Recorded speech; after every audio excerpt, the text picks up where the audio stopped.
Assalamualaikum warahmatullahi wabarakatuh. Sahabat yang beriman, di surga nanti Musa akan bersahabat dengan seorang penjual daging.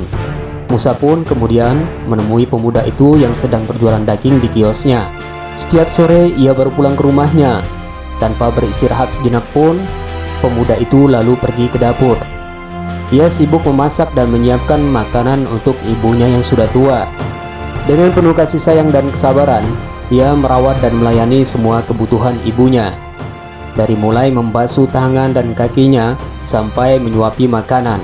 Setelah beres disuapi, ibunya selalu mendoakan pemuda itu, semoga Allah selalu memaafkanmu dan memberikanmu sahabat di surga yang sederajat dengan Musa.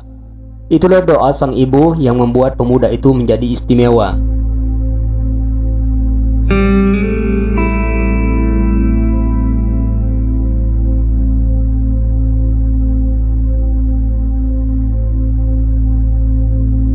Suatu hari, ada seorang yang amat miskin menemui Musa. "Wahai Musa, tolong sampaikan doaku ini kepada Allah Subhanahu wa Ta'ala. Jadikanlah aku orang yang kaya." Musa berkata kepada orang itu, "Saudaraku, berbanyak bersyukur kepada Allah Subhanahu wa Ta'ala." Kemudian si miskin itu berkata dengan kesal, "Bagaimana aku mau banyak bersyukur? Aku sering kelaparan. Pakaian yang aku gunakan pun hanya satu lembar ini saja."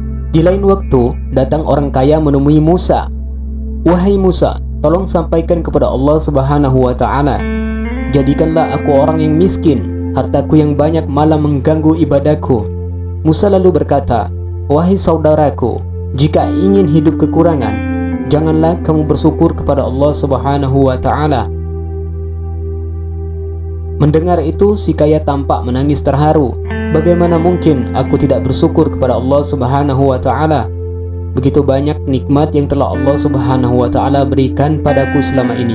Kemudian sejak itu si kaya malah semakin kian kaya karena ia selalu bersyukur.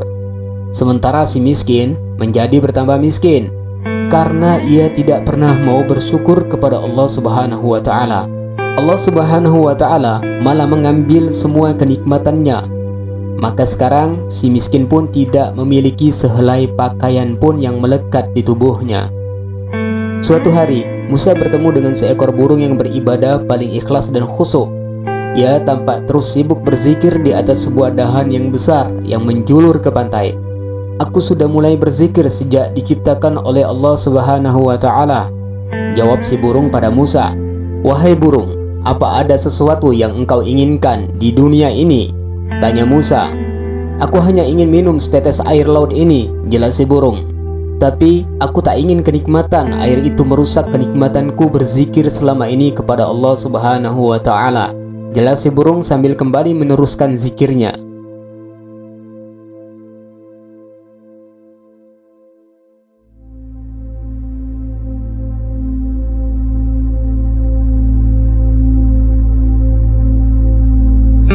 Musa kagum dengan ketakwaan dan ketaatan si burung itu pada Allah Subhanahu wa Ta'ala.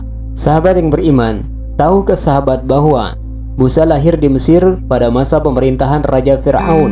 Ibunya bernama Yukabbad dan ayahnya bernama Imran bin Yashar. Raja Fir'aun seorang raja yang kejam. Waktu itu Raja Fir'aun memerintahkan pasukannya untuk melenyapkan setiap bayi laki-laki yang lahir. Ketika Musa lahir, bayi Musa ditaruh di dalam peti, kemudian dihanyutkan ke sungai Nil. Peti itu kemudian ditemukan oleh Asya, istri Fir'aun. Asya dengan seizin Fir'aun kemudian merawat Musa. Musa hidup sekitar tahun 1407 sampai dengan 1527 sebelum Masehi. Ia wafat pada usia 120 tahun. Musa digelari Kalimullah yang artinya orang yang diajak bicara oleh Allah Subhanahu wa Ta'ala. Dengan tongkatnya, Musa bisa membelah Laut Merah untuk jalan kaumnya menyeberang saat dikejar Raja Fir'aun dan pasukannya. Wallahu a'lam bishawab.